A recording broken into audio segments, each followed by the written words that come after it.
I've read a lot of romance novels.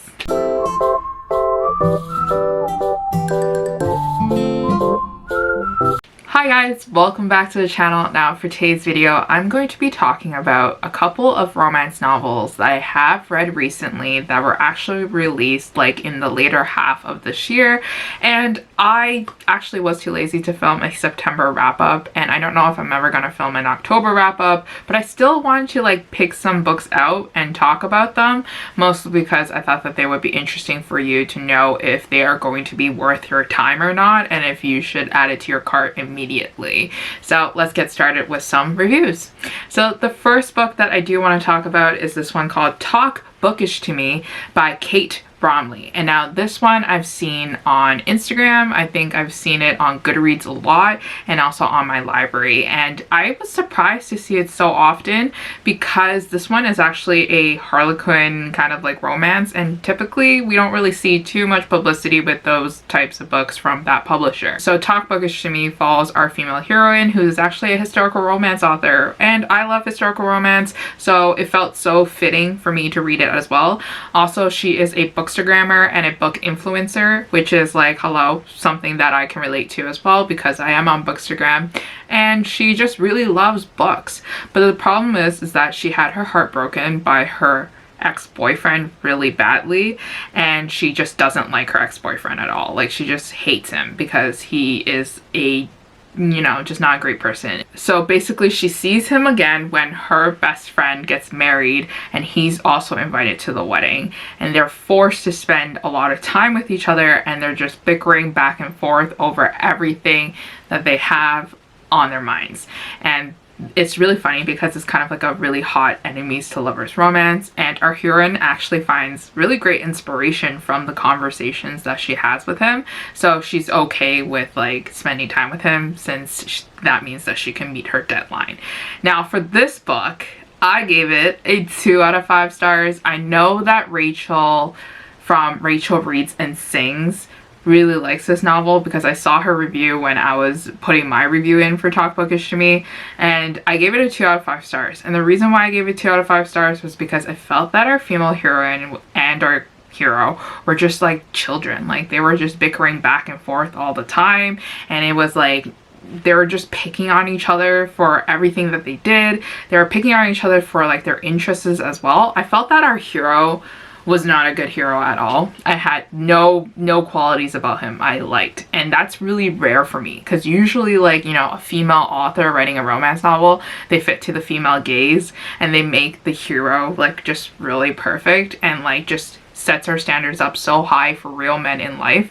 But this guy, I did not like him at all. I felt that he was not charming. There were like so many points to him that the author could have made so that like we could have fell in love with him easily. And then there were other instances where our hero actually just started talking trash about romance novels to the heroine, and I was just like, you're talking smack about her job. Like, that's her job. Her job is to write romance novels, and obviously she really enjoys romance novels and thinks really highly of romance novels, and now Kate Bromley expects us to really like the hero after he talked bad about her job, talked bad about the genre that she's writing, and also talked poorly to like the romance readers that are actually reading this book.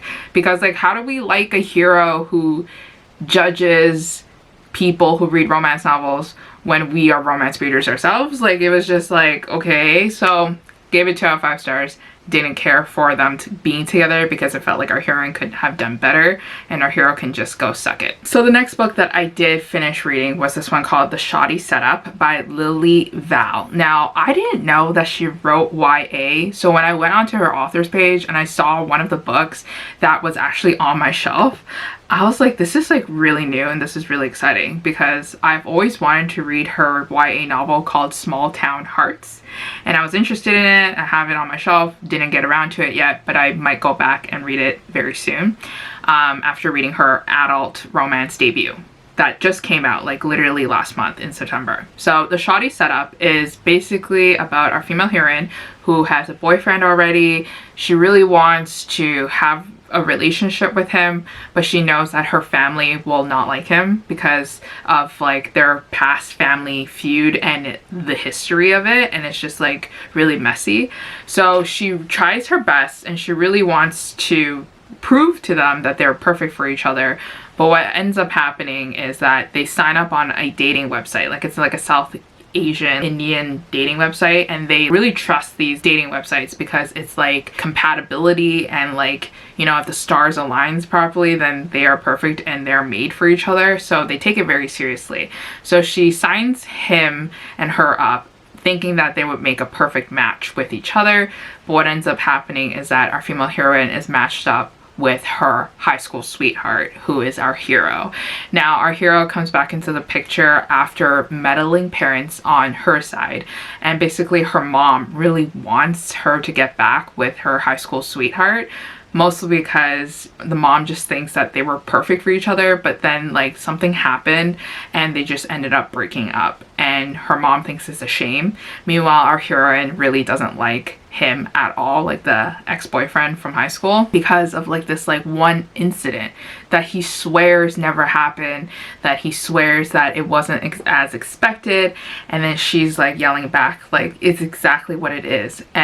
But they're forced to work with each other because he's like a realtor and then she's like a designer for like a house, so she's a stager. So they work together on staging a project so that they can sell the house, and they, what do you know, rekindle their emotions, rekindle their relationship, and they have a great time with each other. But also keep in mind that she still has a boyfriend. Now this book, I gave it a 4 out of 5 stars, but I felt like I was a little bit too generous. I would say I would give it a 3 out of 5 stars, but I gave it a 4 anyways, just because I thought that there were some scenes that were really cute. I gave it this rating, and I had trouble with this rating, was because our female heroine was really emotionally cheating on her boyfriend at that time. Like she literally was always thinking about this high school sweetheart, always thinking about like sexually like about this high school sweetheart too as well. Like she just admired him a lot for his physical attributes, and it was just always in her brain whenever she was near him, and it just felt like she was entering into a very gray zone. And I felt bad for the boyfriend at home, even though the boyfriend at home was kind of like very obvious like not right for her, and that he was clearly being controlled by his own parents, and how his parents would kind of manipulate his decision making and things like that. That would really annoy our heroine because our heroine just wanted him to think for himself. So anyways, with the emotional cheating and with like the gray area with the boyfriend still being in the picture, it was just also a very slow burn romance, I would like to say. Like they never got together, like the high school sweetheart and our heroine never really got together until maybe like past the 50% mark. And overall it was still an enjoyable read that kept me paying attention to the story, and that's why it's a 4 out of 5 stars. So the next novel that I did read was A Holly Jolly Diwali by Sonia Laley. And this one came out in early October, and I picked it up because my library had a skip the line copy of it, and I'm so excited about it because I like Sonia's writing. I know that sometimes she writes books with characters that are just so stubborn and that are just so problematic, and like the things that they say and the things that they do, you're just questioning your life and you're just wondering why are they doing this. But this one pleasantly had characters that were not so frustrating, so I felt like that this one would please more of a readership and an audience because like we don't have too much problematic characters. So our heroine is a data scientist, like data analyst, and then she gets laid off and she's like, what do I do? But then, you know, just when she is going to like cry in her corner and just be a mopey dopey person, her family tells her to come back to India for this giant wedding for her cousin, I believe, and she thinks that this is going to be her next grand adventure. So she goes to India, prepares for the wedding, and at like you know, the days before leading up to the wedding, she meets our hero, who is like a musician. He's really cool, he's really handsome, and he's adventurous, and they kind of develop like a friends with benefits situation. And of course, with the friends to benefits, emotions kind of like start rising, and they start developing feelings for each other, and they're having a really great time understanding the culture, because our heroine never really understood it, because I think she was like born in America. She feels like she's not really like in tune with her culture at times, so she's learning all these things about her and her family through her family and through the experiences in India. And it's like really beautiful to like read about, because like she's just like learning so much, and then in turn you're learning so much about it too as well. And then they start to realize that maybe they're rushing into quickly with each other, because their feelings for each other are really strong, and they want to spend the rest of their lives with each other, but then they're also scared that maybe that the pace they're going at is too fast. But they don't want to separate, because like he's from India and she's from like the other side of the world, so it becomes difficult, and it's like real and raw and realistic in some of the parts. So that's why I really also enjoyed it too as well. And I ended up giving this one a 4 out of 5 stars, and I would recommend you to check this one out. Now, the next book that I did read was actually a YA romance novel. It's like unheard of for nowadays that I read YA, mostly because I don't know, I just don't feel like reading YA. It's not like I don't like YA, it's just like I just don't feel like reading YA. But I picked this one up because it was always on my list to read, because it features like a Latin American like character, and then like the author herself is also Latino, I think. And this one is called Like a Love Song by Gabrielle Martins, and I really enjoyed this one. I feel like that this one is Selena Gomez fan fiction in a way, because our female heroine is a pop singer, and she just got humiliated on the red carpet, and she doesn't know what to do, so she ends up like making out with our hero, who is an up-and-coming indie actor. And because of the publicity and like, you know, the attention on them, they have to pretend that they are actually fake dating each other, and that they have to carry out this whole storyline. And it's like meant to like boost her popularity and also boost his popularity, so that they could both have their careers intact. And meanwhile, our heroine is actually struggling a lot with songwriting. She wants to be authentic. She wants to sing the music that she wrote, and she doesn't want to sing other people's songs, but she's struggling with that a lot. Meanwhile, she's also talking about her identity a lot, and she's struggling a lot with that, because she grew popular because she kind of made herself into someone that she's not. She whitewashed herself to appeal to the audiences, and she would like constantly straighten her hair, she'll do her makeup differently, she'll act differently, she'll dress differently, and she's getting more and more tired of it. And our hero kind of supports her and lets her be her, and that's when she feels like more confident to show another side of her to her fan base and to her audience. And that's why I also really enjoyed this book, and I gave this one a 4 out of 5 stars. I really liked how our heroine kind of understood more about her identity and her culture, and was willing to express it to her fan base and to really bring attention to her culture as well. So the last book that I do want to talk about is this one called Jinx Youre It by Cynthia Eden. This one's the book number 3 in Trouble for Hire series. This one involved a group of guys who were like special agents in the army, and they carried out all these secret missions, and they're like really trained tactical hunters and killers, and they're also very sweet, even though they're very stoic and they're very manly. They're also very possessive of the people that they really love in the stories. So basically what happens is that Jinx is our resident joker. He's our comedian. He doesn't take things seriously. Sometimes he does things that are questionable, and he doesn't seem like he gives a crap about anything. He doesn't seem like he cares about anything until he realizes that a friend that he has been working on missions with for like a very, very long time is in danger of someone who's blackmailing her, essentially. And he starts to realize that he has these like really deep emotions for her, and he wants to do everything in his power to protect her.